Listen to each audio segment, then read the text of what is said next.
세계와 열방을 위해서 기도할 때 우리가 자연스럽게 기도하게 되는 나라들이 있습니다. 우크라이나와 러시아.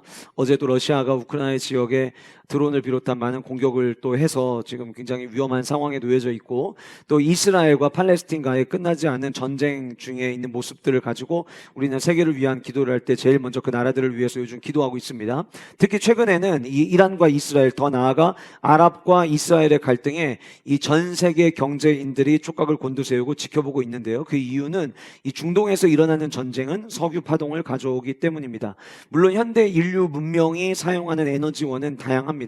바람을 이용해서 풍력을 사용하기도 하고, 물의 낙차를 이용해서 수력을 사용하기도 합니다. 그러나 때로는 이 자연을 통해서 가지고 오는 에너지원은 일정하지 않고 또 일정한 방법으로 계속해서 지속적으로 얻을 수 없기 때문에 많은 국가들이 원자력을 또 에너지원으로 사용을 하기도 하고 있죠. 그러나 여전히 현대 인류 문명이 사용하는 에너지원 중에 높은 비중을 차지하고 있는 것이 석유이기 때문에 전쟁이 일어나면, 중동 국가에서 전쟁이 일어나면 전 세계에 그 여파가 이어져서 전 세계 곳곳에 석유 파동이 일어나게 됩니다. 그래서 이 중동 지역에서 일어나고 있는 상황들에 대해서 많은 경제인들은 촉각을 세우고 지켜보게 되는 것이죠. 석유 파동만 파동이 아니죠. 2022년도에 한국 낙농협회가 정부가 내놓은 낙농 제도에 반대하면서 한때 우유 파동이 일기도 했었습니다. 이처럼 우리가 사회 속에서 접하게 되는 파동이라는 단어는 뭔가 부정적인 영향이나 부정적인 결과를 우리에게 가져다 주는 것들이 있었기 때문에 우리는 파동이라는 단어, 그러면 뭔가 약간 부정적인 뉘앙스로 이 단어를 접하게 되지만, 원래 파동이 가지고 있는 의미는 사회적으로 어떤 현상이 퍼져서 그 주위에 영향이 미쳐지는 일을 가리켜서 파동이라고 이야기하기에, 원래 파동이라는 단어 그 자체에 부정적인 의미를 내포하고 있는 것은 아닙니다. 약속의 땅 I love 아프리카라고 하는 책의 저자인 이창옥 선교사님, 여자 선교사님이신데, 이 선교사님은 아프리카를 너무나도 사랑하여서 아프리카 전문 국제 구호 개발 NGO인 I love 아프리카라고 하는 NGO 단체를 설립하게 되었습니다. 47년 전에 한 가정의 아내로, 그리고 엄마로서 역할을 충실히 하던 날, 남편을 따라서 남편의 사업 때문에 아프리카를 함께 가게 되었고, 그곳에 우연히 갔다가 풍토병인 말라리아에 걸리게 됩니다. 그래서 아프리카에서 생사를 넘나들 때에 이 여성분이 어릴 때에 교회를 다녔던 적이 있었고, 그때 믿었던, 그때 부르짖었던 그 하나님을 생사를 넘나드는 상황 속에서 찾게 돼요. 그래서 하나님 앞에 기도합니다. 하나님, 만약에 저를 이 병에서부터 살려주시면 제 남은 삶은 하나님이 원하시는 하나님의 영광을 위해 살겠습니다. 그리고 그 생사를 넘다가 이 이창호 선교사님이 하나님의 특별하심, 돌보심과 간섭하심으로 말미암아 그 말라리아 병을 치유받는 그 치유의 역사를 또 경험하시게 됩니다. 그러면서 하나님께 이제 질문하기 시작하는 거예요. 하나님이 저를 고쳐주시면 제가 하나님의 영광을 위해 살겠노라고 결단했는데 제가 무엇을 해야 되겠습니까? 근데 눈앞에 펼쳐진 아프리카의 어린 아이들을 보니까 그 아이들에게 너무 안타까운 모습이 있다라고 하는 것을 하나님께서 보게 하신 거죠. 당시 아프리카의 인구 10억 명 중에 깨끗한 물을 먹지 못하는 사람이 5억 8천만 명이었다고 합니다. 그러니까 많은 사람들이 깨끗한 물을 먹지 못하고 더러운 흙탕물을 떠다가 먹게 되는 것이죠. 그리고 평균적으로 그때 당시 아프리카에 물을 길어오기 위해서 하루에 사용되어지는, 물 길어오는데 사용되어지는 시간만 아프리카 사람들에게 평균 10시간이었다고 합니다. 그러니 어린 아이들이 공부를 못하는 거예요. 왜냐하면 아침에 일어나면 물 기르러 가야 돼요. 근데 우리가 물 써서 알지만 물을 아침에 밥 먹을 때만 쓰는 게 아니잖아요. 물은 늘상 우리의 삶 가운데서 계속해서 써야 되잖아요. 그러니까 이 아이들이 물 길어서 집에다 갖다 놓고 부어놓고 또 와서 물 길러 가고 이러기를 반복하다 보니까 아이들이 교육도 하지 못하고, 그리고 깨끗한 물을 마셔야 건강한 삶을 살아갈 수가 있는데 늘 오염된 물, 더러운 물, 탁한 물을 마시다 보니까 질병에도 계속해서 문제들이 발생을 하게 됐던 것이었어요. 그래서 그때 당시 해마다 오염된 물을 먹고 설사병으로 사망하는 어린이만 1,800만 명이었다고 합니다. 해마다.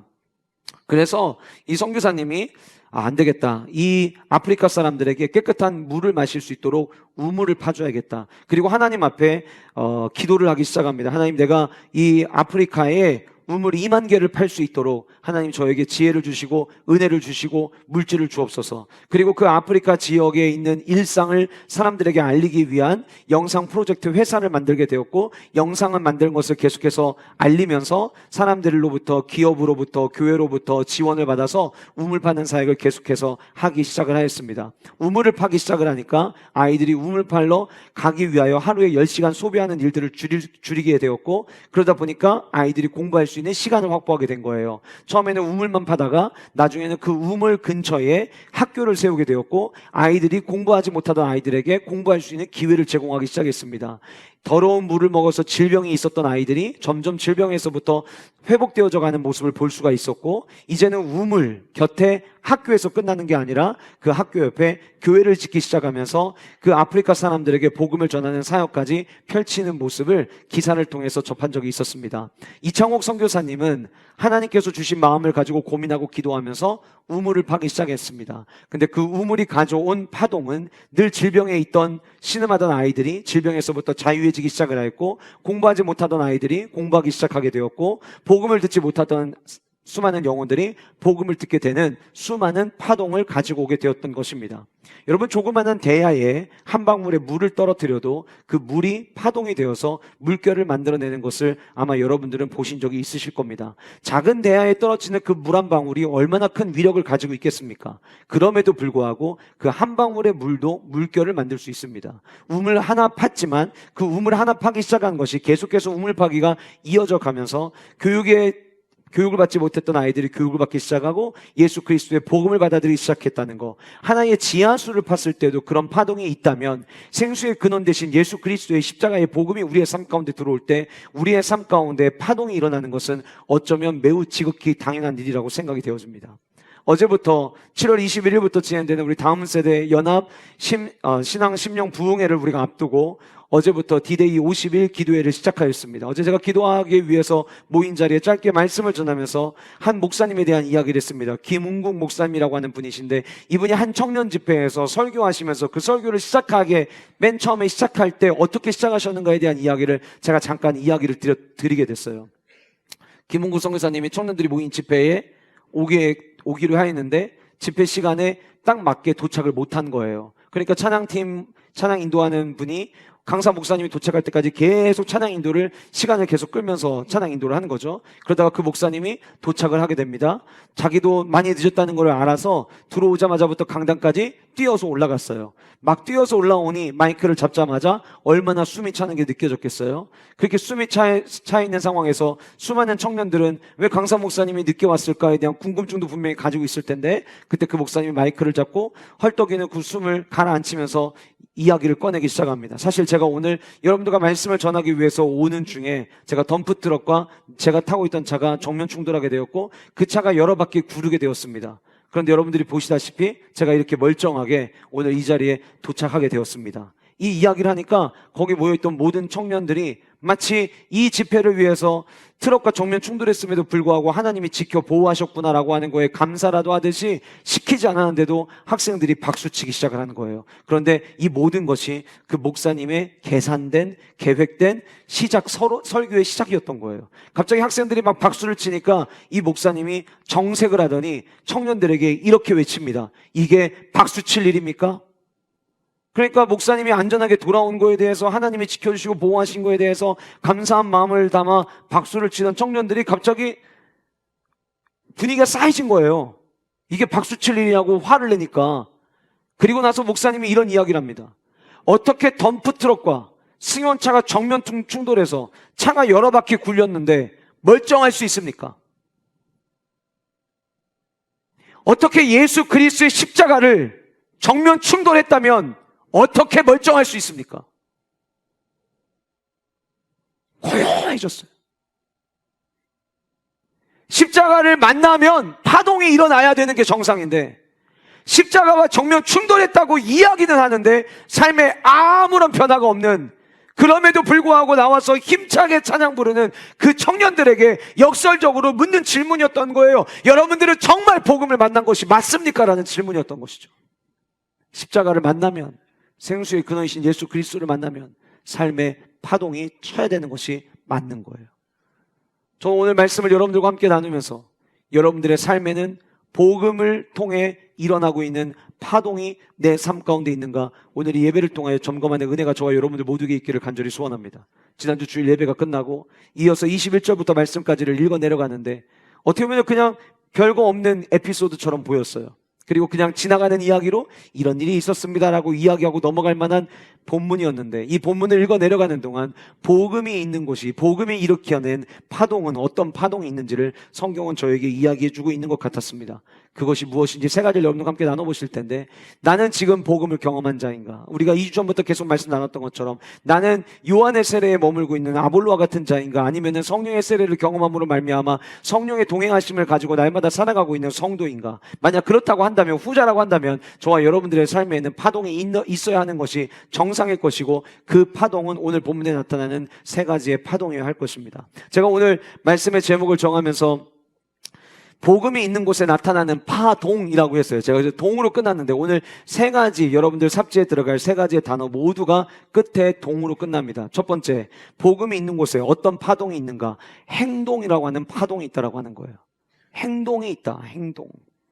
오늘 본문 21절은 이렇게 시작합니다. 이 일이 있은 후에 라고 시작을 하고 있어요. 그러면 지난주에 우리가 함께 살펴봤던 그 말씀이 있고 난 다음에 지금 어떤 일이 일어나고 있는지를 성경은 보여주고 있는 거죠. 두란노 서원에서 처음에는 복음을 전하기 시작하다가 회당에서 복음을 3개월 정도 지나다가 반대하는 사람들에 의해서 더 이상 거기에 머무를 수가 없어서 비방하는 사람들 때문에 나와서 두란노라는 선생님이 운영하는 서원에 들어가서 남들이 쉬는 시간에 가장 뜨거운 시간 11시부터 오후 4시까지 약 4, 5시간을 매일마다 모여서 그들이 2년 동안 복음을 계속 받아들였죠.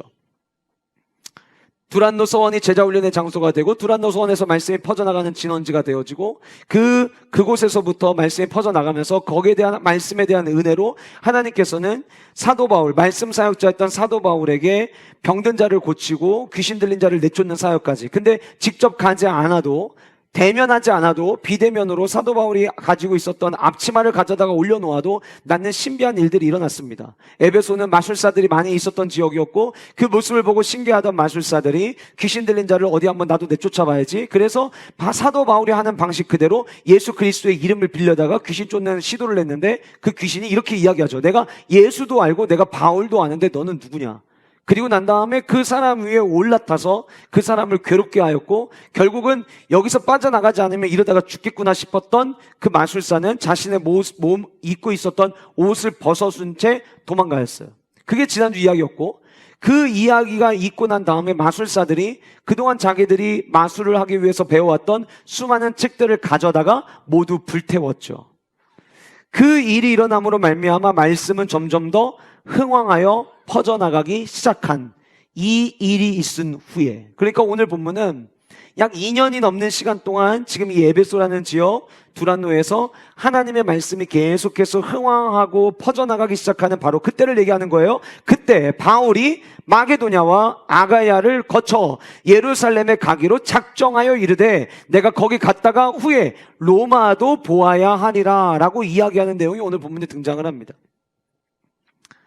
실제로 이제 저와 여러분들 오늘 19장 41절까지 말씀을 나누고 나면 다음 주에 살펴볼 사도행전 20장에 들어가면 마게도냐와 아가야를 방문합니다. 그리고 사도행전 21장에 가면 본문에 나와 있는 순서 그대로 예루살렘을 방문하게 됩니다. 그리고 이 사도행전의 마지막 장인 28장에 가면 그토록 가기를 원했던 로마를 방문하게 됩니다.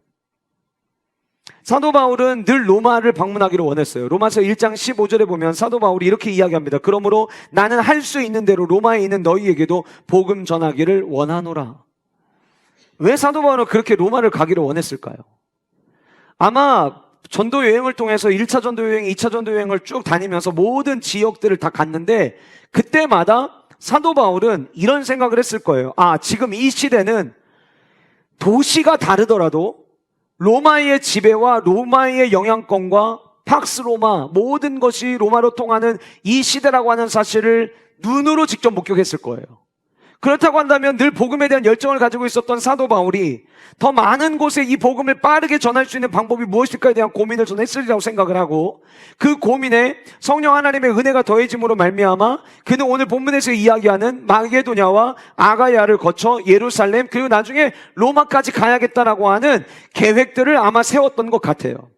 우리가 지난주에 살펴보았던, 그리고 오늘 이번 주에까지 계속 말씀의 본문의 중심이 되는 에베소라고 하는 지역, 지난주에 함께 살펴본 대로 육로의 교통의 중심지였고 해상로의 교통의 중심지가 되어서 그 에베소에서 복음을 전하면 빠르게 소아시아 7개 교회로 복음이 퍼져갈 수 있는 그 지리적 위치와 상황들을 고려했던 것처럼, 이제 이 시대에 로마의 복음을 전하면 그 로마의 영향권 안에 있는 모든 도시들은 이 복음이 자연스럽게 스며들어 갈 수 있을 것이라고 하는 성령 하나님께 주시는 지혜가 아마 사도 바울에게 있었던 것 같아요. 그런데 제가 지난주 예배 끝나고 21절 말씀을 묵상하는데 그냥 사도 바울이 여기도 가고 싶고 저기도 가고 싶고 마지막에는 로마도 가고 싶어 이렇게 보이는 게 아니라, 제가 이 말씀을 딱 읽는데 처음에 21절을 읽는 순간 제 마음 가운데 들었던 이런 생각이에요. 어떤 생각이었냐?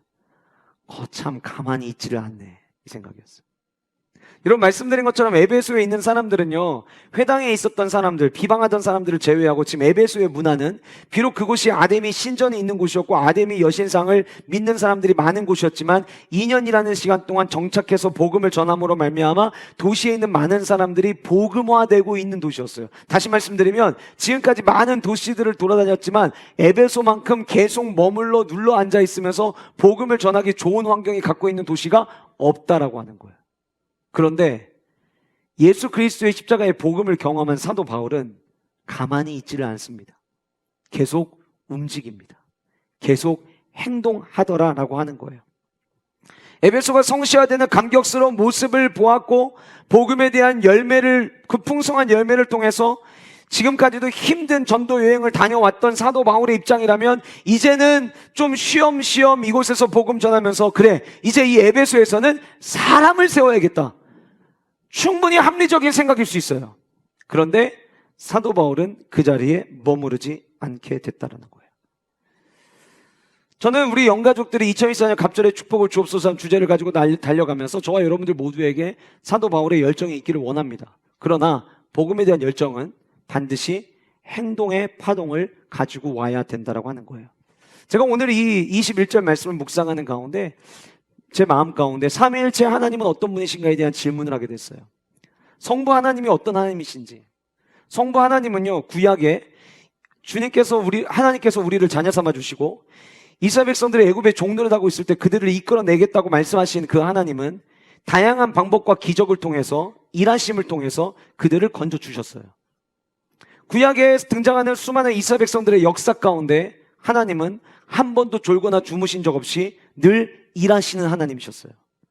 성자 예수님 하늘의 보좌, 그 영광의 보좌에 앉아 계시다가 저와 여러분들을 구원해야겠다라는 계획을 가지고 그분은 거기 머무르는 것을 선택하신 것이 아니라 낮고 낮은 인간의 육신의 모습을 입어 이 땅에 내려오시기를 선택하십니다. 그리고 30년이라는 시간 동안 저와 여러분들이 살아가는 것처럼 똑같이 인간의 모습으로 살아가 보셨어요. 그리고 난 다음에 내가 살아보니까, 내가 행동해 보니까 이들이 하나님의 백성으로 삶을 살아가기 위해서 필요한 기본적인 가르침이 있어야겠다. 그래서 말씀해 주신 것이 마태복음 5장부터 7장까지 등장하는 산상수훈이었어요.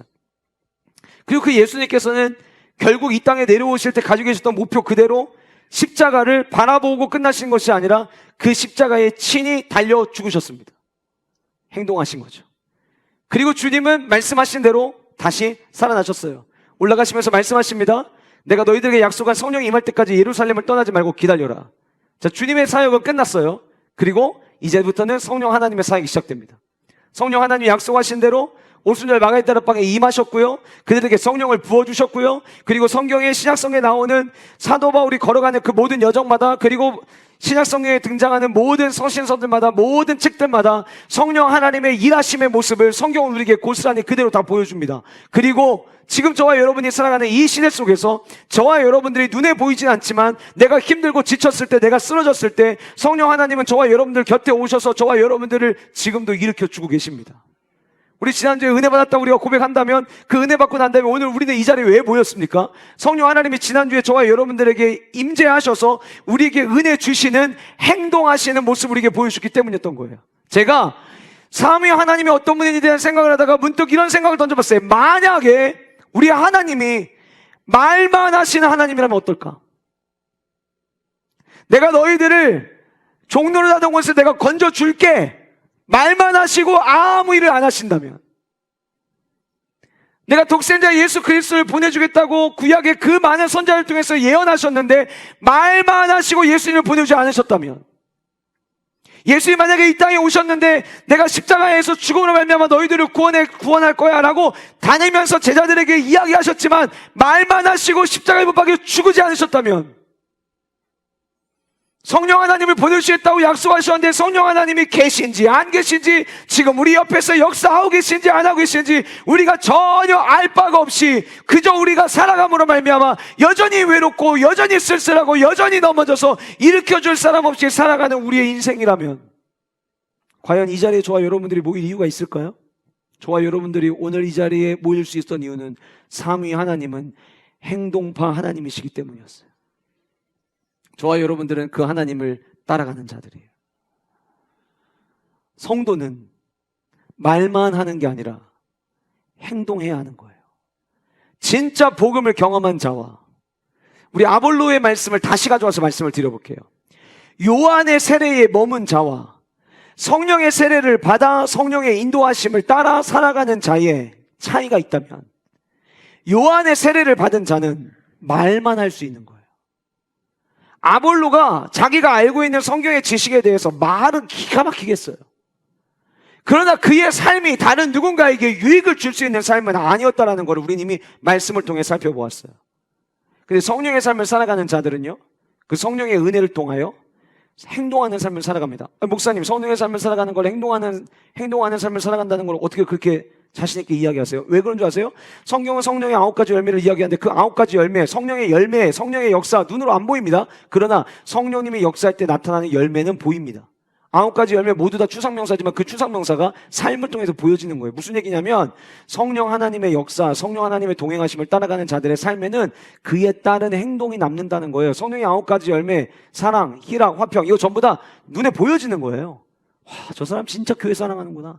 야, 저 사람 정말 성도 사랑하는구나. 야, 저 사람 정말 화평하구나. 사람들과 관계에서 누군가는 늘 분란을 일으키지만, 누군가는 만나면 늘 다른 누군가에 대해서 좋지 않은 험담을 하지만, 누군가는 만날 때마다 칭찬을 하는 사람들이 있어요. 아, 저 사람 진짜 화평하구나.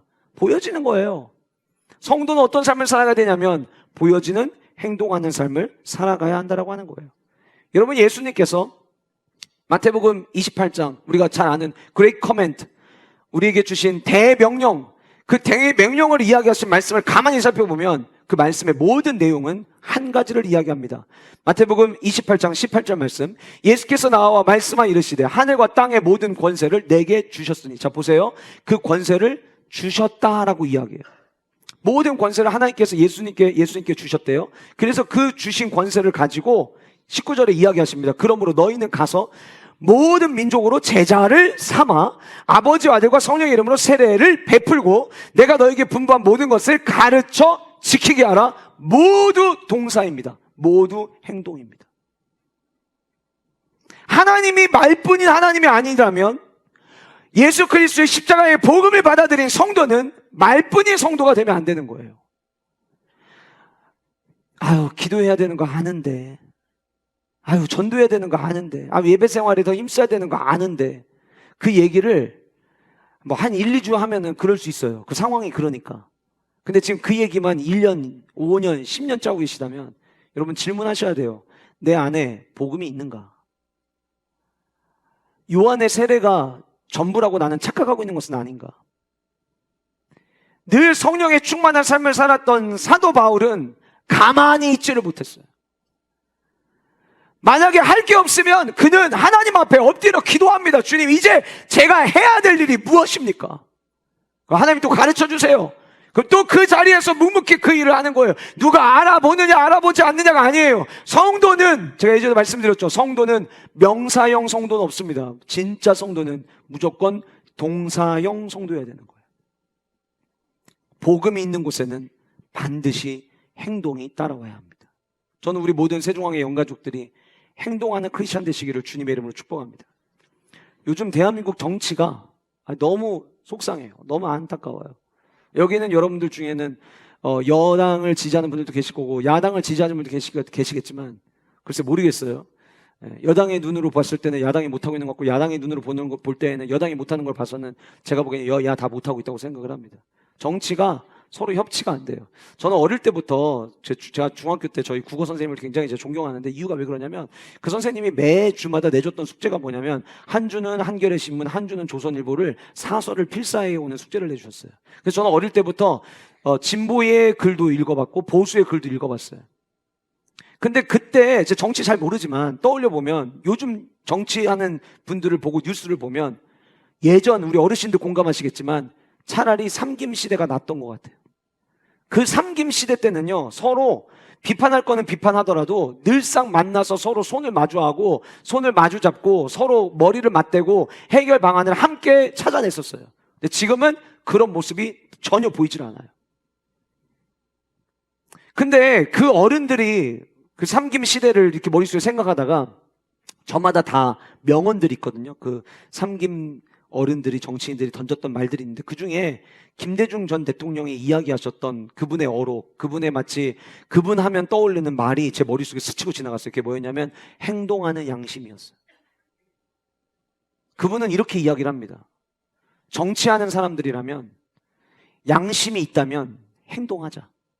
나라가 좋은 나라, 바른 나라로 세워지기를 원하는 그 양심이 있다면 가만히 있지 말고 말만 하지 말고 행동하는 정치를 하자. 그게 김대중 전 대통령의 마치 인생 슬로건과 같았어요.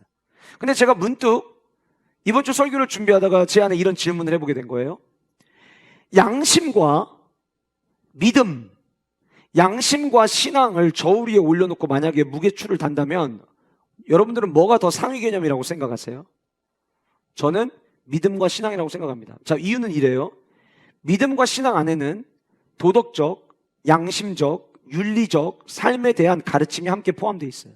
내포하고 있는 거예요. 자, 양심에는 신앙이 들어가진 않아요. 그런데 신앙에는 양심이 들어가요. 그러면 양심보다 더 상위 개념이 무엇이냐면 믿음이고 신앙이에요. 그러면 행동하는 양심도 중요하겠지만 행동하는 양심과 행동하는 신앙 두 개 중에 뭐가 더 중요할까요? 당연히 행동하는 신앙입니다. 행동하는 믿음입니다. 야고보 사도가 믿음에 대해서 이야기할 때 행동하지 않는 믿음은 죽은 믿음이다. 성령의 세례를 받아서 살아있는 움직임이 아니라 그건 죽어있는 거다라고 이야기를 했어요. 그래서 복음이 있는 곳에 나타나고 만들어내는 파동은 행동이라는 파동이라고 하는 거예요. 저는 우리 모든 영가족들이 예수 그리스도의 십자가의 복음을 받아들인 모두가 말만 잘하는, 말로만 신앙생활하는 성도들이 아니라 행동으로 보여주는 신앙생활하는 우리 모든 존귀한 주의 백성들 되시기를 주님의 이름으로 축복합니다. 오늘 말씀에 보면은요, 21절을 헬라어 원어를 번역하는 과정에서 빼놓은 단어가 있는데, 아니 왜 이 단어를 뺐을까? 이 제일 중요한 단어를 왜 뺐을까? 라고 생각하는 빠져있는 단어가 있어요. 그게 무엇이냐면 엔토푸뉴마티라고 하는 단어예요. 여러분, 사도 바울의 바울서신서에 보면 그리스도 안에서라는 말을 사도 바울은 굉장히 즐겨 사용합니다. 그 그리스도 안에서를 헬라어로 바꾸면 엔 크리스토스이거든요. 그 엔이라고 하는 단어는 뭐뭐 안에라는 말이에요. 엔토 정관사 푸뉴마티, 그러면 성령 안에서예요. 지금 21절에 이야기하고 있는 이 모든 내용이 사도 바울이 한 가지를 이야기합니다. 뭐냐면 성령 안에서, 복음을 받아들인 자가 성령 안에서 살아가면 계속 움직이게 된다는 거예요. 그래서 성령 세례가 중요한 거예요. 그래서 성령의 은혜 안에 거하며 살아가는 게 그래서 중요한 거예요. 여러분, 나 옛날에 예수님을 이렇게 만났어요. 저 옛날에 이렇게 경험했어요. 자, 그거 너무 귀한 축복이에요. 제가 이번에 파이랜드 아이들 다음 세대 수련회를 준비하면서 우리 아이들이 뭔가 그렇게 경험하는, 하나님의 체험하는 신앙이 있기를 우리 사역자들과 같이 기도하고 있어요. 중요합니다. 그러나 경험하고 난 이후에 행동이 뒤따르지 않는다면 그 경험은 아무 의미 없습니다. 언제까지 그 경험만 이야기할 거예요? 언제까지 내가 주님 처음 만났을 때 나 그랬습니다를 이야기할 거예요? 그 은혜가 있었다면, 성령으로 시작했다면 육체로 끝나지 않기 위해서 날마다 성령 하나님의 공급을 받아 지금도 행동해야 되는 거예요. 우리 더 이상 말만 하지 맙시다. 행동하는 우리 모든 영가족들 되시기를 주님의 이름으로 축복합니다. 두 번째로 복음 있는 곳에 어떤 파동이 있느냐? 협동이라는 파동이 있다라고 하는 거예요. 협동이라는 파동. 22절에 성경은 이렇게 이야기합니다. 자기를 돕는 사람 중에서 디모데와 에라스도 두 사람을 마게도냐로 보내고 자기는 아시아에 얼마 동안 더 있으니라. 아까 말씀드린 것처럼 마게도냐와 아가야를 거쳐 예루살렘에 갔다가 로마로도 나는 가고 싶습니다라고 하는 사도 바울의 마음의 계획이 있었지만 그 계획 성령 하나님이 주신 거예요. 엔토푸뉴마티, 성령 안에서 주신 거예요. 성령 안에 주었기 때문에 내가 가고 싶다고 무조건 갈 수 있는 게 아니에요. 근데 아마도 성경에 다 이야기하고 있지 않지만 성령 하나님께서 너 거기 내가 가게 할 거야. 그런데 아직은 아니야. 잠깐만 기다려. 너 아시아에서 조금 더 해야 될 일이 있어. 그렇게 말씀하셨던 것 같아요. 그래서 머물러 있습니다. 그런데 그 마게도냐, 아가야, 여기에 내가 지금 당장 못 간다면 내가 가지 못한다고 머물고 기다릴 것이 아니라 대신 누군가를 보내야겠다라는 생각을 사도 바울에게 하나님께서 지혜를 주셨던 것 같아요. 그래서 오늘 본문에 디모데와 에라스도를 보냈다라고 성경은 이야기합니다. 복음에 대한 성격을 이야기할 때 복음의 긴박성이 있습니다. 복음은 뒤로 미루면 안 됩니다. 우리 언제 하나님 앞에 설지 모릅니다. 만약 여러분들 사랑하는 가족이 아직 예수님을 알지 못하는데 언제 하나님이 부르실지 모르기 때문에 복음은 늘 긴박성을 가지고 있습니다. 사도 바울이 그 긴박성을 가지고 있었던 것 같아요. 그래서 디모데와 에라스도를 먼저 마게도냐로 보내기로 결정을 내립니다. 우리가 잘 아는 대로 오늘 본문에 등장하는 디모데가 누구입니까? 바울이 베레아에서 복음을 전했을 때 베레아 지역 사람들이 폭동을 일으켰고 그로 인해서 사도 바울이 아덴으로 피신을 가게 되죠. 그런데 그때 실라와 디모데는 따라가지 않습니다. 아마 여기 성경은 그때 당시 모든 이야기를 다 하고 있지 않은데요, 사도 바울이 떠날 때에는 이 사도 바울을 아끼던 사람들이 여기에 있다가는 사도 바울이 어려움을 처할 것 같은데 그때 당시 많은 사람들이 주목하는 공격의 대상 1호 인물은 사도 바울이었어요. 사도 바울이 떠나고 그 자리에 실라와 디모데가 남아서 사도 바울이 정리하지 못한 남은 사역을 감당할 수 있을 거라고 저는 생각했던 것 같아요. 그래서 실라와 디모데를 남겨두고 사도 바울이 먼저 이동을 합니다. 이동할 때 그가 배를 타고 이동할 때 사람들에게 이렇게 요청을 합니다. 가면 꼭 실라와 디모데에게 내가 있는 곳으로 빨리 합류하도록 도와주세요라고 요청을 해요. 그 요청 왜 했을까요? 만약에 베레아에서 복음을 전할 때 그들이 아무런 도움이 되지 않았다면 그런 얘기를 굳이 했을까요? 아닙니다. 베레아에서 사역을 앞장서서 사도 바울이 했지만 사도 바울은 느꼈어요. 실라와 디모데가 함께 나를 도와주고 있기 때문에 이런 아름다운 결과가 나타나고 있다는 것을 알았던 거예요. 그래서 홀로 먼저 급하게 베레아를 빠져나가지만 요청을 한 거예요. 실라와 디모데가 올 수 있도록 도와달라고 요청을 한 거예요. 그렇게 되고 난 다음에 나중에 아덴에 갔다가 고린도로 갔을 때 고린도에서 실라와 디모데가 합류해서 만나게 됩니다. 그런데 실라와 디모데가 합류해서 만나기 전에 기억나시나요? 고린도에 도착했는데 뭘 어떻게 사야 될지 막막해요. 그때 하나님께서는 아굴라와 브리스길라를 만나게 하셨어요. 복음을 펼쳐져가는 과정 가운데 계속해서 하나님은 혼자의 힘으로 할 수 있는 것이 아니라 옆에서 계속 돕는 자들을 붙여주고 있는 모습을 성경은 우리에게 계속해서 보여주고 있더라라고 하는 거예요. 오늘 본문에 등장하는 디모데는 그만큼 사도 바울이 복음을 전하는 곳에 먼저 가든 뒤에 가든 복음 사역을 위하여 함께 도울 수 있는, 협력할 수 있는 가장 좋은 사람으로 여겼던 것 같아요. 그래서 오늘 말씀 22절에 자기를 돕는 사람, 복음을 전하는 일을 함께 돕는 그 디모데를 먼저 보냅니다. 오늘 보면 등장하는 또 한 명의 사람이 있죠. 에라스도라고 하는 사람인데 이 에라스도에 대한 기록이 로마서 16장 23절에 있는데 어떤 사람으로 기록되고 있냐면 재무관으로 기록되고 있어요. 재무관이라고 하면 어떤 거냐면 오늘말로 이야기하면 시청에서 일하는 고위공무원을 이야기를 합니다. 복음의 영향력이 얼마나 많이 끼쳐져 갔냐면 이제는 일반 직업을 가지고 있는 사람들도 사도 바울을 돕기 시작한 거예요. 성직자들, 교역자들만 도운 게 아니라 본문에 등장하는 디모데가 만약에 사역자와 같다면 다시 등장하는 에라스도는 평신도 사역자와 같은 거예요. 직업을 가진 시청의 역할을 감당하고 있는 고린도시의 공적인 업무를 담당하던 그 시청의 관리자 에라스도를 먼저 보내게 됩니다. 여러분, 우리가 2월 25일에 잘 안 된 것이 축복이었습니다라고 하는 제목으로 함께 말씀의 은혜를 나눴습니다. 아마 여러분 다들 기억하실 거예요. 바울과 바나바가 안디옥에서 말씀을 마치고 가르치기를 전파하고 이제 1차 전도 여행 때 복음을 전했던 갈라디아 지역을 다시 한번 가려고 할 때에 바울과 바나바가 다투게 되죠. 바나바는 마가 요한을 데리고 가자. 바울은 더 이상 데리고 갈 수 없다. 그가 1차 전도행을 할 때에 타우루스 산맥을 만나게 되었고 그 타우루스 산맥을 본 마가 요한이 난 더 이상 갈 수 없다고 이야기하고 돌아서게 돼요. 여러분 같이 복음의 열정을 가지고 막 나아가는데 난 이제 더 이상 못 가겠어 못하겠어 그러면 그 전도팀이 힘 빠지는 일이에요. 그 일을 한번 경험했던 사도 바울은 또다시 복음 전도하면서 이런 일로 에너지를 소모하고 싶지 않았을 거예요. 그런데 친척이었던 바나바는 그때 1차 전도 여행을 하면서 그 못 넘을 것 같았던 타우루스 산맥을 주님의 도움으로 주님의 능력으로 넘었고 그곳에서 복음을 전했을 때 얼마나 아름다운 열매가 맺혀졌는지를 눈으로 목격했어요. 이 모습을 마가 요한이 보게 된다면 마가 요한 역시 남은 삶을 하나님의 복음을 위한 삶을 살아갈 수 있지 않을까라고 하는 기대감을 가지고 있었어요. 그래서 바나바는 마가 요한을 데려가기로 원했고 사도 바울은 더 이상 갈 수 없다라고 이야기를 해서 두 사람 늘 실과 바늘, 바늘과 실과 같았던 두 사람이 서로 다투게 되었죠. 그리고 두 사람은 그 전도팀이 해체됩니다. 근데 그때 우리가 말씀을 통해서 살펴봤죠.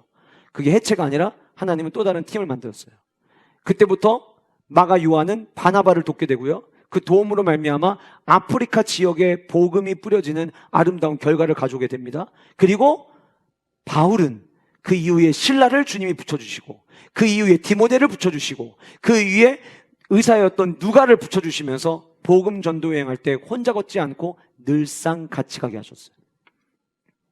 제가 우리 원로 목사님과 이렇게 종종 대화 나눌 때면 교회에 대한 이야기를 나눌 때마다 우리 목사님이 늘상 하시는 이야기가 있어요.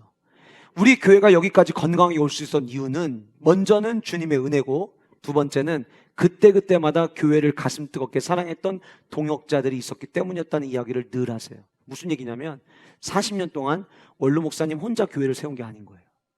그때그때마다 복음이 있는 곳에 그 복음이 잘 세워질 수 있도록 돕는 자들이 곁에 계셨던 거죠. 짧은 지난 3년이지만 제가 담임사회 가면서 제 시간들을 되돌아봤을 때 저도 똑같은 고백을 할 수 있어요. 저 혼자 절대 아무것도 못합니다.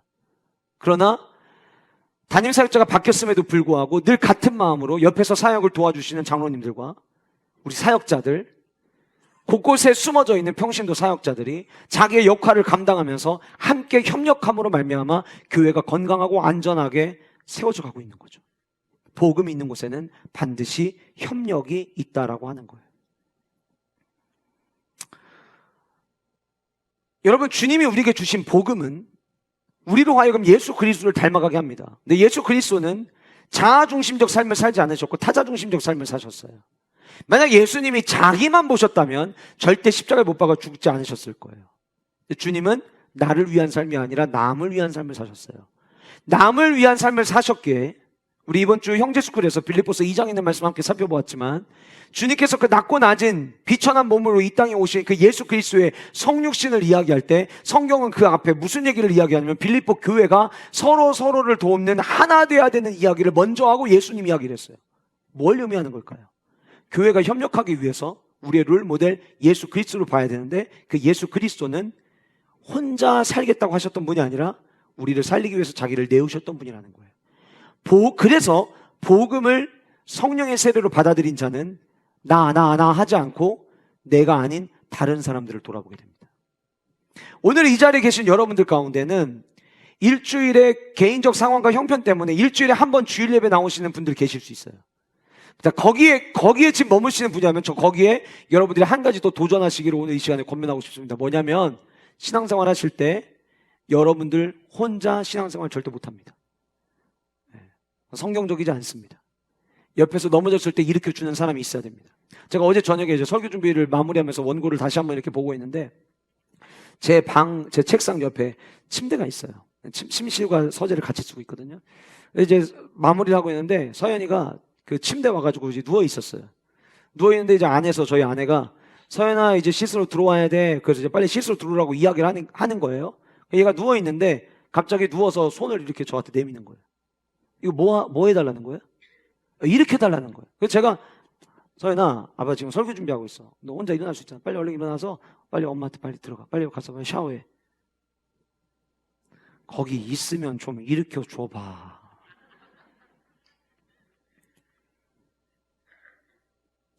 인생이라는 게 누군가가 넘어졌을 때 같이 손 잡아주는 게 그게 인생 아니야? 이렇게 말은 안 했지만 이 손을 내민 거에 그런 의미가 포함되어 있다는 거예요. 여러분, 혼자 일어날 수 있어요. 그런데 옆에 누군가가 있으면 같이 일으켜 주는 거예요. 교회는 진짜 복음을 받아들인 곳에는 나 혼자 힘으로 뭘 했다고 이야기하는 게 아니라 서로가 협력하는 거예요. 서로가 함께 도와주는 거예요.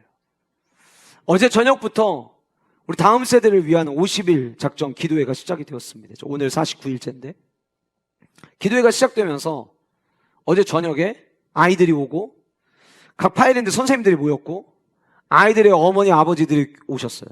그리고 우리 애는 이미 다 컸지만 우리 교회의 다음 세대 아이들 가운데 부모님이 신앙생활을 하지 않아서 이 아이가 은혜 받을 수 있도록 기도로 지원할 수 있는 부모님이 없는 아이들, 그러니까 부모님이 없는 게 아니라 기도해 줄 수 있는 부모님이 교회를 다니지 않는 가정의 경우에 그 아이들을 위해서 내가 수련회가 지연되는 그때까지 내가 위해서 기도하겠습니다라고 헌신을 작정해 주신 분들이 어제 같이 오셔서 기도했어요.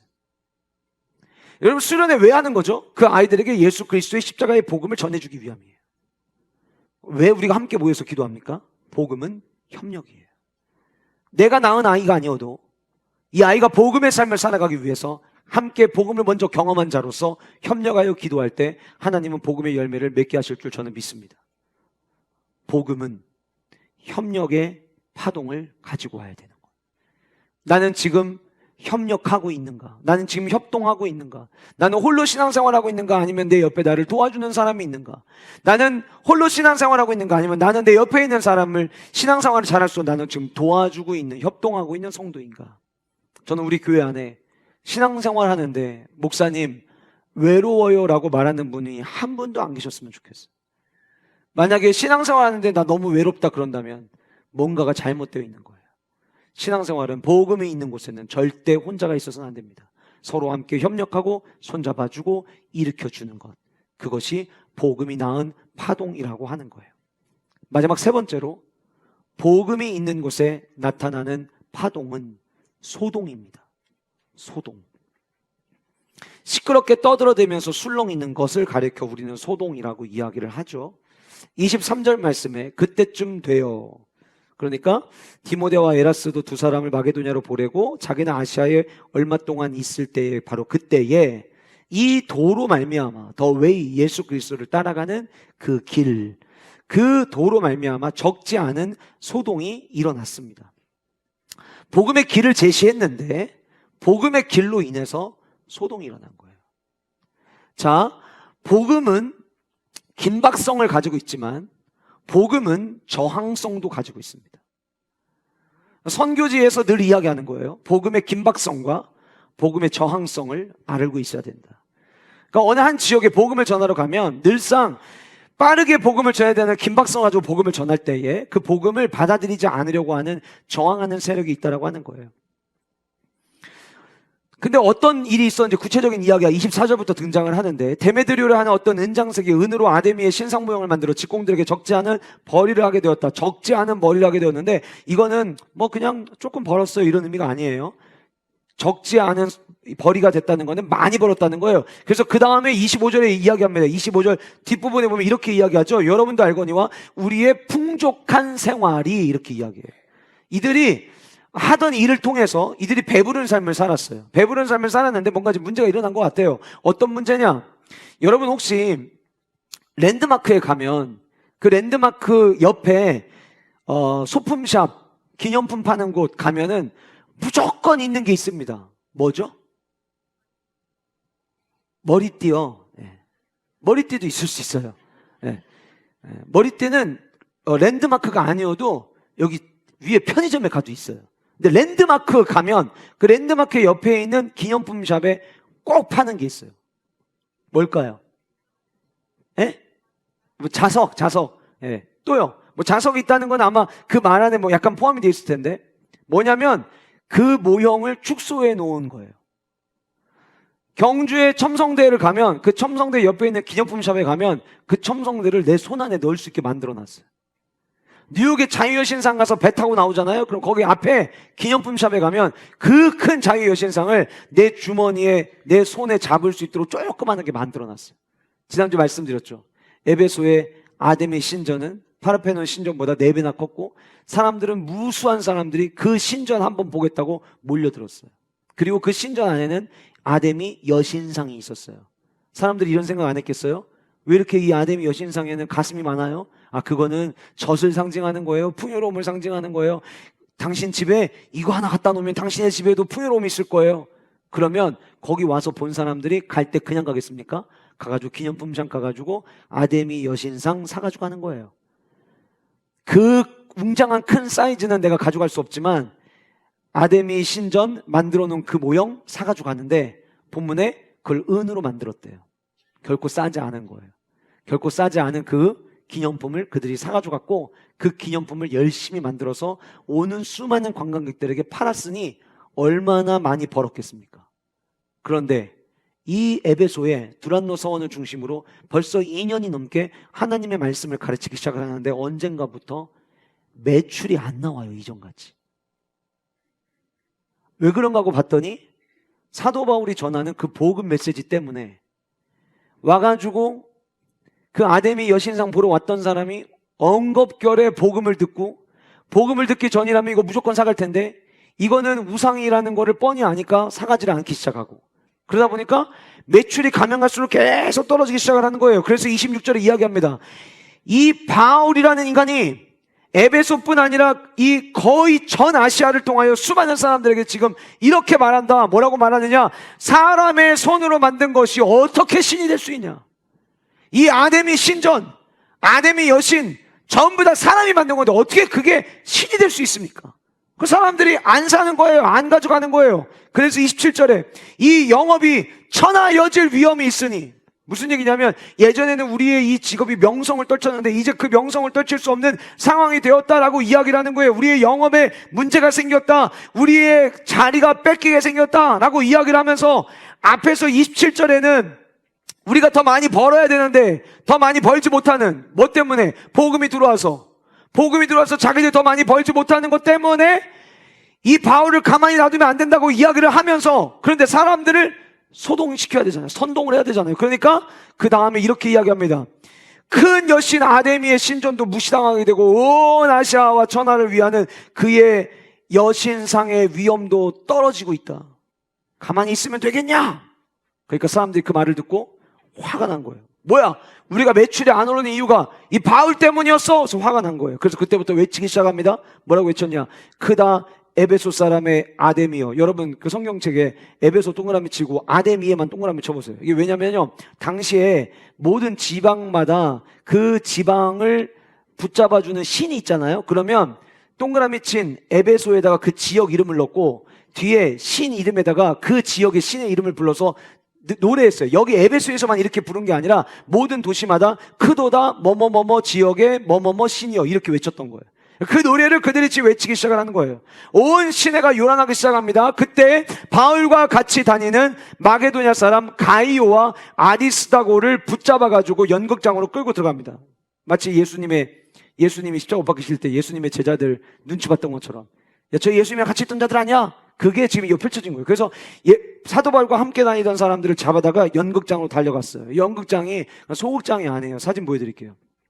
당시에 2만 5천 명이 들어가는 극장이었어요. 놀래주셔서 너무 감사합니다. 네. 너무 감사합니다. 일부 때는 반응들이 없어서 제가 굉장히 상심할 뻔했는데 여러분 2만 5천 명 지금도 2만 5천 명이 들어가는 극장을 만든다는 게 쉬운 일이 아니에요. 당시에 이렇게 만들어놨어요. 여기에 지금 사람들이 빼곡하게 모여있고 바울을 돕던 자들이었던 가이오와 아리스타고를 붙잡았습니다. 자, 여차하면 뭐라도 던질 판이에요. 바울이 자기랑 함께 하던 사람들이 끌려갔다는 이야기를 듣고 백성 가운데로 들어가려고 했어요. 여기에 저는 이렇게 생각합니다. 두 가지라고 생각하는데 하나는 사도 바울 의리 굉장히 많았던 사람이었어요. 자, 왜 사도 바울이 의리 많았냐? 그는 성령의 사람이었거든요. 성령의 사람은 늘 아까 말씀드린 것처럼 나 중심이 아니라 타자 중심이에요. 그러니 나와 함께 했던 자들이 붙잡혀갔다는 이야기를 듣고 가만히 있지 않았을 거예요. 또 하나 성지를 가면은요, 저는 이 에베소에 있는 극장을 가본 건 아니고 저는 성지 순례 갔다가 거기에 있는 극장을 갔었는데요. 이 극장은 되게 독특합니다. 마이크가 없어도 어느 한 지점에 가서 이야기를 하면은요, 거기 안에 마치 스피커 시설처럼 쩌렁쩌렁 울립니다. 그때 저희 액체에서 같이 성지 순례 갔던 팀이 이제 여기 가운데 서서 노래하면 된다고 이야기해가지고 교수님이 한 명 서서 노래해봐. 그래가지고서는 노래를 했는데 거기 온 관광객이 다 쳐다봤어요. 왜냐하면 마이크가 없어도 그렇게 쩌렁쩌렁 울리는 곳이에요. 그럼 여러분 사도 바울 입장에서 생각을 해보세요. 마이크 시설이 없는데 2만 5천 명이 모여 있어요. 복음 전하기에 딱 아니겠어요? 그러니까 가려고 했어요. 그런데 31절 아까 위에서 말씀드렸죠. 복음이 있는 곳에는 협동의 파장이 있다. 파동이 있다. 아시아 관리 중에 이 2년이라는 시간 동안 복음을 전하는 동안 아시아 관리 중에 이미 어느덧 바울의 친구, 바울이 전해준 복음을 받아들이고 친구처럼 벗으로 여겼던 사람이 바울에게 아닙니다. 당신 마음은 내가 알겠는데 지금 들어가면 안 돼요. 지금 들어가면 당신 붙잡힐 수 있습니다. 그러면 당신 복음을 더 전해야 되는데 내게 전했던 그 복음 다른 사람 못 듣습니다. 들어가지 마세요 라고 이야기를 했던 것 같아요. 근데 되게 재밌는 일이 32절에 이야기합니다. 사람들이 뭔가 외치기는 외치는데 후반부에 이렇게 이야기해요. 테반이나 많은 사람들이 왜 근데 우리 여기 왜 와 있는 거야? 자기들이 모여놓고도 왜 와 있는지를 모르는 사람들이 테반이었다라고 성경은 이야기를 합니다. 그리고 나서 34절에 그들이 다 한 소리로 또다시 외치기 시작하는데 크다 에베소 사람의 아데미여 하기를 2시간 동안, 쉽게 말하면 2시간 동안 떼창한 거예요. 근데 문제는 이거예요, 여러분. 2시간 동안 떼창을 하면 어떤 일이 일어나냐면 점점 흥분됩니다. 그러면 무슨 일을 일으킬지를 몰라요. 그때 35절 서기장이 무리들을 진정시킵니다. 사람들에게 이야기합니다. 아니 에베소에 위대한 아데미 신전이 있다는 것과 그리고 그 하늘에서 내려온 그 신상을 지키는 곳이 아데미라고 하는 것을 여러분들이 굳이 이렇게 2시간 동안 떼창을 하지 않아도 사람들이 다 압니다. 뭐 굳이 이렇게 합니까? 그리고 지금 여러분들이 붙잡아 놓은 사람들이 우리 여신을 그렇다고 모욕을 한 적이 있기를 합니까? 이 신전에서 뭐 다른 뭔가를 훔쳐간 적이 있습니까? 이 사람들 왜 잡아놓은 겁니까? 잡아올 이유가 없다고 지금 사람들한테 이야기를 하는 거예요.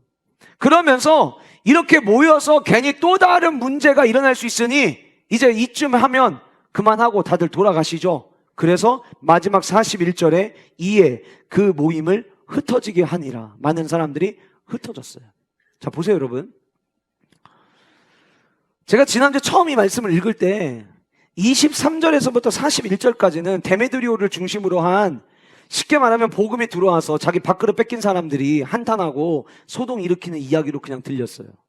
처음에 읽을 때. 근데 이 말씀을 일주일 동안 계속 묵상하고 또 묵상하고 또 묵상하는데 어느 날 하나님께서 제 마음 가운데 이런 마음을 주시는 거예요. 복음이 들어왔지. 그 복음이 들어오고 복음이 들어오다 보니까 내가 살아가던 삶의 방식들, 내가 벌어오던 방식들, 근데 그 방식이 복음이 들어오니까 빼앗기게 되는 위기를 맞이하게 된 거예요. 그래서 데메드리오가 소동을 일으킨 거죠. 가만히 보니까 이 소동은 데메드리오가 일으킨 게 아니라 우리 모두의 마음속에 날마다 이 소동이 일어나고 있다는 걸 깨닫게 하셨어요. 잘 생각해 보세요. 복음이 있는 곳에는 소동이 있습니다. 저는요 가만히 있어도 그냥 복음적 삶을 그냥 살아가게 돼요. 이렇게 얘기할 수 있는 분들은 그게 뭔지를 모르거나 아니면 교만하거나 둘 중에 하나일 거예요. 왜 그러냐? 여러분, 오늘 본문 속에 등장하는 사도 바울이, 오늘 본문에 등장하는 사도 바울이 누구보다도 이 내면의 이 소동을 제일 많이 느꼈어요. 왜 계속 요한의 세례, 성령 세례를 제가 반복해서 말씀을 드리냐면, 복음이 들어왔잖아요. 복음이 들어오면은요 반응은 둘 중에 하나입니다. 그 복음 앞에 완전히 엎드려 굴복하는 거예요. 그래서 지난주에 마술사들이 이거 더 이상 우리에게 의미 없다 그래서 모든 책을 가지고 와서 불태워버렸어요. 똑같이 복음이 들어왔는데 오늘 본문에 등장하는 이들은 내가 살아오던 내 삶의 방식이, 내 벌이하는 방법이 타격을 입었다는 것 때문에 지금 소동을 일으킨 거예요. 복음이 우리 안에 들어오잖아요. 끊임없이 우리의 마음속에서 내적 갈등이 일어납니다. 여러분들은 아마 지난 한 주간 동안에도 여러분들 이 갈등 가지고 살으셨을 거예요. 그 갈등이 뭔지를 모르신다면 어쩌면 요한의 세례에서 머물러 있기 때문일 수 있습니다. 자, 왜 그런지 제가 말씀을 드릴게요. 로마서 7장에 가면 사도 바울이 이렇게 이야기합니다. 내가 원하는 바는 복음을 받아들인 나는 선을 행하기를 원하는데 내가 원하는 바 선을 행하지 아니하고 도리어 하나님의 은혜를 받은 자로서는 원하면 안 되는 악을 자꾸 내가 행하게 된다. 이게 교회 나온 지 얼마 안 된 사람이 하는 이야기가 아니라 당시 최고의 복음 전도자였던 사도 바울의 고백이에요. 만일 내가 원하지 아니하는 그것을 하면 뭐냐면 악을 행하고 주님이 기뻐하시지 않는 일을 행하면 이거는 내가 하는 게 아니라 내 속에 거하고 있는 죄가 자꾸 나로 하여금 내가 원하는 바 선을 행하지 못하게 막고 있다. 그래서 21절부터 사도 바울이 이렇게 이야기합니다. 그러므로 내가 한 법을 깨달았노니, 야, 내가 몰랐는데 이런 법이 다 있다. 어떤 법이냐? 선을 행하기 원하는 나에게 악이 함께 있는 것이로다. 말씀대로 살아야죠. 은혜 가운데 거해야죠. 기도해야죠. 우리 자녀들 은혜 받도록 기도해야죠. 옆에 있는 사람, 어려운 사람 도와줘야죠. 같은 소그룹에 있는 우리 목원 식구들 내가 더 챙겨야죠. 마음에 선을 행하기를 원하는데 이 선만 있으면 너무 괜찮아요. 좋아요. 근데 그 선을 행하기 원하는 우리의 마음 가운데 악이 함께 있다는 이 새로운 법을 내가 발견했다. 22절에 이렇게 이야기합니다. 내 속사람으로는 하나님의 법을 즐거워하는데, 성령의 세례를 받은 내 영적인 사람은 하나님의 법을 즐거워하는데, 내 속에 또 다른 한 법이 내 마음의 법과 싸워서 지체 속에서, 육체 속에서, 사르케 속에서 죄의 법으로 자꾸 나를 사로잡으려고 하는 것을 내가 본다. 자, 근데 보세요. 이게 지금 뭐 하는 거냐면 내 마음 속에 소동이 일어나고 있는 거예요. 이게 복음의 능력이에요. 여러분, 진짜 복음은요, 우리 마음속에, 죄인된 우리의 마음속에 복음대로 살아가지 않으려고 하는 것과 복음을 받아들여서 복음대로 살아가야 된다고 하는 것이 늘 부딪혀요. 복음을 전하는 사도 바울도 여러분들 앞에서 말씀을 전하고 있는데 저도 매번 이것 때문에 싸우는 거예요. 매번 이것 때문에 갈등하는 거예요. 그게 복음이 들어와 있기 때문에 가능한 일이라는 거예요. 이 고백을 하고 난 다음에 24절 사도 바울이 고백을 우리 같이 한번 읽어보겠습니다. 시작.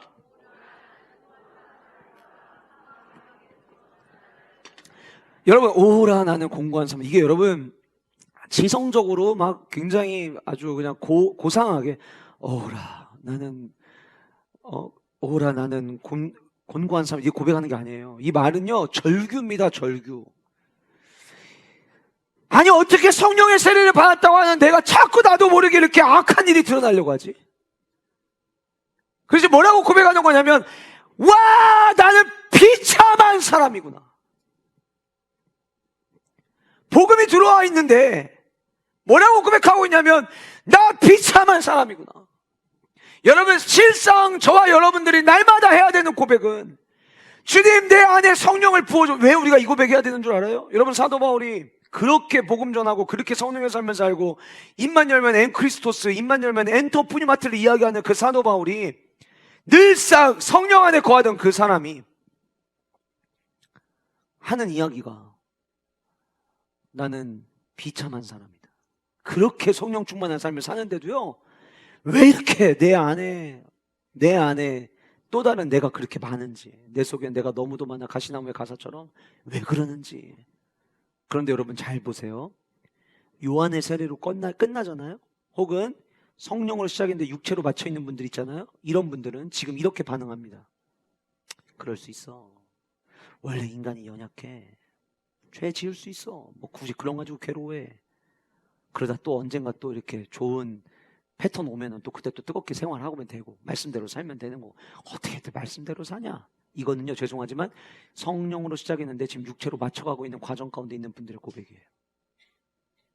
근데 성령으로 시작해서 성령의 은혜를 날마다 구하는 분들은요, 이것 때문에 괴로워하는 거예요. 이 소동 때문에 날마다 내 안에 싸우는 거예요. 그리고 주여, 내 힘으로는 이거 이길 힘이 없습니다. 주여, 내게 성령을 부어주시옵소서. 이 고백하는 거예요. 로마서 7장에서 오라 나는 곤고한 사람이다. 아, 주님, 나는 왜 이렇게 비참합니까? 주님, 언제까지 제가 이래야 됩니까? 이제는 진짜 주님 원하시는 삶만 살아가야 되지 않습니까? 그 사도 바울이 고백하는 거예요. 나는 이미 다 이루었다 함도 아니라 나는 날마다 표대를 향하여 달려가노라. 그 성령의 은혜가 있는 곳에 난 날마다 달려가겠다. 왜요? 성령의 은혜 없으면 이 소동에서 날마다 지거든요. 그러니까 성령의 충만을 날마다 구했던 거예요. 참 재밌는 게 뭐냐면요, 사도행전 7장에서 나 비참한 사람입니다, 주님. 아, 곤고한 사람이로다. 이 고백을 하고 난 다음에 여러분 고린도전서 13장 그러면 사랑장 이렇게 별명 붙여주잖아요. 우리가 로마서 8장이 무슨 장인 줄 아세요? 예전에 제자훈련 받으셨던 분들 로마서 8장 외우셨던 분들 로마서 8장의 제목이 뭐예요? 성령장이에요. 무슨 얘기입니까? 이 오라 나는 비참한 사람이로다 곤고한 사람이다라고 이야기하고 그럼 이거를 어떻게 극복할 거냐? 성령의 은혜로. 앞에서 맨 첫 번째 21장에 원어에는 있지만 개역개정 성경에는 없는 엔토 푸뉴마티 똑같아요. 우리를 끌고 가는 힘은 결국 뭐냐면 성령이에요. 자, 잘 들으세요 여러분. 성령의 세례를 받고 성령의 삶을 살아가는 사람들은 날마다 싸웁니다. 안 싸우고 아유 그럴 수도 있어. 괜찮아. 너무 그렇게 민감하게 시간생활하지 마. 시간생활하다 스트레스 받았고 야 스트레스 받아서 쓰러지겠다. 그거는 여러분 내가 지금 성령의 충만함을 놓쳐버려서 날마다 패배하고 날마다 지는데 너무 패배주의에 빠져가지고 일어날 힘조차 기대하지 못하고 있을 때는 이야기예요. 성령으로 시작했다 육체로 마치면 되겠습니까? 안 되죠. 성령으로 시작했으면 계속 성령으로 살아내야죠. 소동은 일어날 수 있어요. 그러나 성령 충만함으로 말미암아 우리는 그 소동에서 이기는 자가 되어야 되는 거예요. 예수 그리스도의 십자가 복음이 들어오잖아요. 예전에 내 살아오던 내 삶의 패턴이 있어요. 더메드리오를 비롯한 나머지 사람들이 살아오던 패턴이 있었던 것처럼 우리의 패턴이 있어요. 근데 복음이 들어오면 이거랑 부딪히는 거예요. 그 부딪히는 게 소동이에요. 내적 소동이 날마다 일어나는 거예요. 그러나 그 소동에서 성령의 충만함으로 말미암아 그 소동에서 이기는 자들 되시기를 주님의 이름으로 축복합니다. 말씀을 마무리하겠습니다. 지난주 우리가 살펴봤던 모든 마술책들을 태웠던 자들과 오늘 본문에 등장하는 이 사람들은 다른 거예요. 그들은 결국은 성령의 세례를 받고 더 이상 이것이 의미 없고 우리가 살아가는데 우리에게 필요한 건 성령의 은혜라는 걸 깨달아 그들이 붙잡고 있었던 것 가치 없음을 인정하고 전부 다 버렸어요. 저는 여러분들 모두가 그런 성도 되시기를 주님의 축복합니다. 내가 붙잡고 있는 거 여전히 복음이 내 안에 들어왔는데 여전히 붙잡고 있으면서 내려놓지 못하고 있는 것들 있다면 그거 내려놓으십시오. 그거 붙잡고 있잖아요. 데메드리오처럼 소동만 일어나는 거예요. 선동만 하는 거예요. 2시간 동안 힘은 뺍니다. 열심히 외칩니다. 그런데 아무 의미 없는 외침이에요. 저는 우리의 삶이 의미 없는 외침으로 가득한 삶이 아니라 성령 하나님의 은혜로 말미암아 복음의 파동이 고스란히 남겨지는 축복의 삶이 되시기를 주님의 이름으로 축복합니다. 오늘 세 가지 함께 살펴봤습니다. 복음 있는 곳에 첫 번째 뭐가 있다고요? 행동이 있습니다. 우리 모두 행동하는 그리스도인이 됩시다. 말만 하는 그리스도인이 아니라 행동하는 신앙 있는 데는 축복이 있기를 간절히 소원합니다. 두 번째, 복음이 있는 곳에 뭐가 있다고 했죠? 협동. 복음의 삶을 살아가기 위해서 서로 돕는 거예요. 여러분들 좌우에 계신 분들, 옆에 계신 분들 한번 얼굴 보세요. 그 사람이 여러분을 도와주는 사람이에요. 여러분이 넘어졌을 때 여러분들을 일으켜줄 수 있는 분이 바로 여러분들 옆에 계신 분들이에요. 혼자 신앙생활 절대 할 수 없습니다. 같이 갑시다. 마지막 세 번째, 복음이 있는 곳에는 소동이 있어요. 그 소동을 날마다 싸우는 거예요. 그러나 성령 하나님의 은혜로 날마다 이기는 우리 모두 영화 되시기를 주님의 이름으로 축복합니다.